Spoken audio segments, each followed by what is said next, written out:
I want to cover a few of my favorite edibles today. Now here's my seedling tray from Molokhiya. And it's a small water-wise container garden. I dumpster dived a whole bunch of these pharmacy trays a couple years ago. And you can see the drainage holes are about 1 inch from the bottom. With the soil mix, these seedlings are about 2 weeks old. I'm going to start setting them out into buried water-wise container gardens because Molokhiya is a very, very thirsty plant. It wants soil that's almost swampy. And as you see, I got a really good germination rate. Over here is something I'm very excited about. This is a perennial onion, Allium fistulosum. It's a seedling that popped up over 2 years ago in a tray where I had not planted onion seeds. I've purchased a great many strains of Allium fistulosum from Japan, Wales, in hopes of finding one that was truly perennial here in Tampa. And so here this accidental seedling has proved to be that. This is the second year it's bloomed, and as you can see, it's dividing at the base, as I hoped. It's in essence a perennial giant scallion. This is in one of my early prototypes of a water-wise container garden.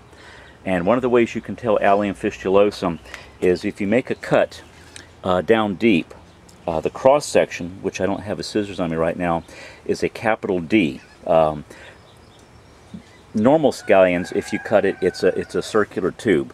Here's a healed cut, and the capital D has been lost.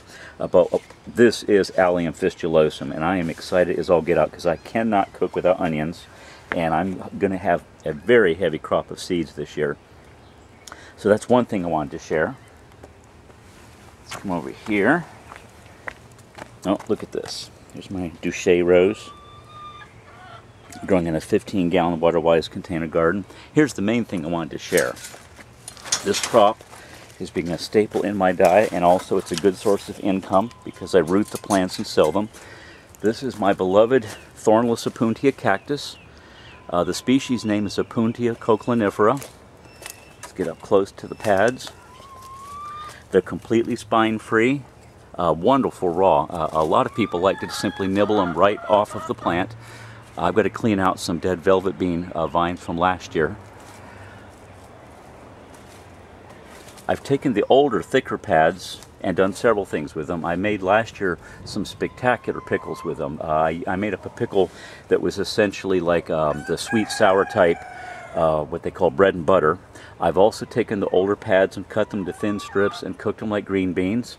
And I finally took somebody's advice and again took an older pad and cut it into strips, rolled them in egg and cornmeal and flour and fried them, and they were yummy. The taste is reminiscent of a green bean. Raw, they're quite tangy. You can taste the ascorbic acid and the citric acid in them. They're very nutritious. If you eat them daily, the polysaccharides and the sap can control blood sugar issues. I grow it mainly because I love the taste. And as you can see, it does very well. Look at this trunk. It is a true cactus, and what's odd is while it tolerates droughts beautifully, since my lot's well draining, it also can take any rain I've ever gotten here, even from hurricanes. Again, Opuntia cochlinifera.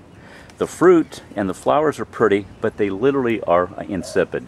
Some Opuntias make wonderful, tasty, tart fruits, big red fruit. This one never seems to become flavorful. Let's get up close. They're pretty,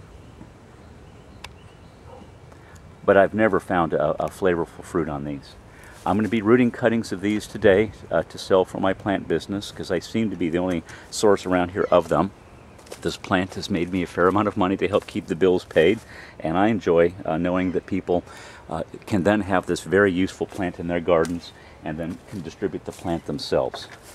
Let's step back, get a sense of scale. It's a very sizable plant, and I tell people who knows how big it would be if I did not eat off of it so often, and also if I had not rooted so many branches off of it to sell. Let's zoom up close to the top here. We're supposed to have a very decent chance of rain tomorrow, which is, I'm really excited because I had 3.3 inches a couple days ago after all the drought. Oh, let's look at this one last thing. There's the hen house way back there.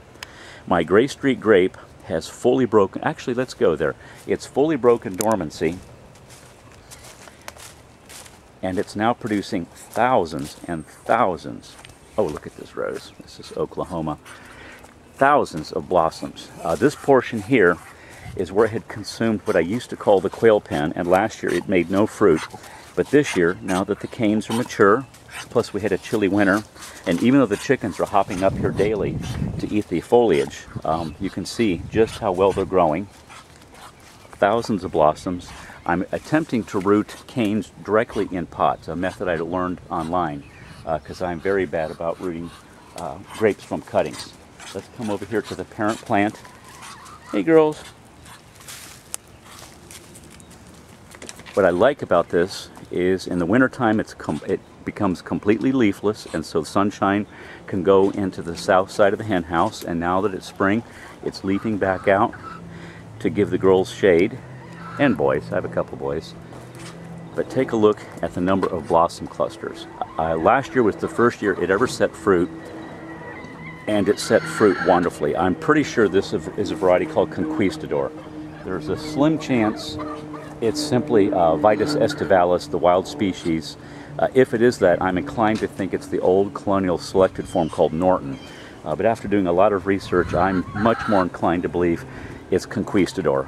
It's a Concord type grape. Here's the study name for it. I got it from a rental that was going to be bulldozed on Gray Street.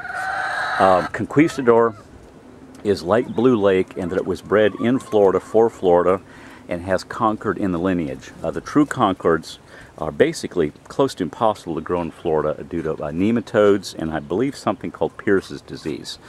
I don't usually use the word impossible, but I've been told by a lot of people that the true Concords are impossible here, at least long term. This thing is obviously extremely happy. You can see the trunk. And it benefits from the fact that the chickens poop in here and the rain rinses the poop into the root zone. But I'm looking to be enjoying a huge crop of grapes this year. The flavor is very Concord. Last year when I was getting my very first crop of fruit, I mistakenly thought it for a while it was Daytona because the fruit were red, and what I finally ended up realizing, they were immature. When fully ripe, they're very purple. Excellent, excellent Concord grape flavor. And I want to explore how to use the leaves in Greek cooking. I've never done that. I think you call them domaves, something like that. I've eaten them, never made them. But this is Gray Street grape, which is obviously very happy. Today is a lot of activity planned. I'm going to be burying this bucket of edible taro, probably in that spot. It's also a water-wise container garden with the holes drilled near the bottom on the sides, because taro is basically a swamp plant. You can't really see here, but down there is a buried 5-gallon water-wise container garden, and I'm going to be planting today the long-potted vigna beans, the ones from Thailand that some people call asparagus bean, and I'm going to be using those all along the anti-chicken fence this year instead of the short-potted vigna bean that I've been growing. I'm going to be burying a 5-gallon bucket probably about every 5 feet after I drill the holes and clothe this whole fence line with the long-potted vigna. These 2 trays are going to be rose nurseries for when I pot up new baby roses like those back there. That's Madame Antoine Marie.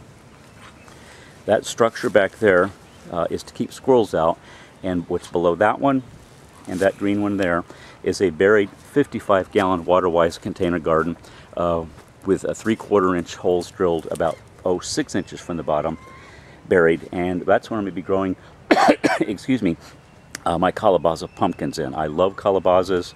They're a very thirsty crop, and they've gotten increasingly hard to grow in South Tampa since 2006 when the hurricanes quit coming, and I'm now sprouting different varieties. There's a buried back there modified tub, and there's one there. Let's see if you can see that. I get those blue plastic tubs dumpster diving, and I drill the holes 3 inches from the bottom on the sides and then bury them. And I'm probably going to be growing Molokhiya or okra there in between the calabaza pumpkins. Here are some zucchini. Again, I have to keep the squirrels out in a 15-gallon water-wise container garden. And also I've got zucchini here. I'm gardening almost exclusively this way now because of the drought and the fact that it allows me to use so very little water here and still get abundant food production. Here's some black Suriname cherry seedlings that Tim gave me that I've potted up and hopefully going to make it. And here I'm starting some African jack beans for my plant sales business, again in scavenged plastic trays that hold water, so they can be water from the bottom up. And back there, lastly, is my Triumph muscadine grape that I planted years ago. It's also breaking dormancy and leafing out. The banana's recovering from the freeze, and I'm now piling all my freeze debris at its base. That one and a banana back over there. And I'll be covering that with horse manure from the nearby stable, because bananas are very heavy feeders. They're extremely thirsty, and I haven't gotten a banana in several years because of the lack of rain down here, and I'm hoping that we'll have a wet summer so I can finally get them. Actually, one more thing. This is a mystery citrus. It came up, I think, about 5 years ago as a result of my juicing mixed fruit that people gave me. And I kept it because the vigor was so notable. I don't know what it is. I hope to find out this year because it finally blossomed. Finally, citrus are quite unpredictable from seed. Plus, I have no idea what I was juicing that year. It could have been my neighbor's sweet orange back there, which I'm hoping, because the flavor is spectacular. Excuse me, I guess there's a possibility it could be Myers lemon, which I've juiced. Well, we should find out. Whatever it is, the vigor is off the chart. I rarely water back here. And I'm hoping after, I guess it's 5, maybe even 6 years of suspense, that I've allocated that much waiting for a really desirable citrus tree. Here's Mr. Duck, who is now producing 2 broods. Hope I can catch a view of the babies. Oh look, there they are, they've left. The babies started hatching yesterday. The mom just took them out. She's been keeping the eggs. Oh, that is adorable. She's been keeping the eggs in this gap here to the left of the dog cage, in that gap between the pot and the dog cage, and they started hatching yesterday, and I'm delighted to see that overnight they all hatched. I had found one hatching yesterday in the incubator because I'd taken some eggs out, and it looks like they all came out overnight. Oh, this is wonderful. Gosh, they are adorable little things. You proud, Mr. Duck? You take care of them. Of course, I'm going to be paranoid now about predators. I've got a couple cats who come here. But Mr. Duck has demonstrated that he is capable of being astonishingly ferocious. Once she laid the eggs, I quit putting them into that dog cage each night because I was convinced, after having been attacked by him, that no raccoon or possum would stand a chance. His ferocity is incredible. Last week, he and one of the females got a hold of a rooster. And I had moments to save that rooster's life. I don't know if she'll show up, but back there behind that Sirius cactus is the other female, and she laid the eggs about a week ago. So my longtime dream of having Muscovy ducks for eggs and meat has come true.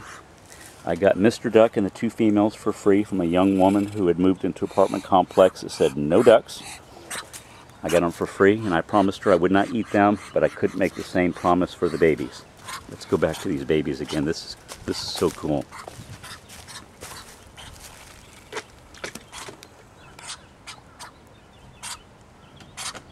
Gosh, they are adorable.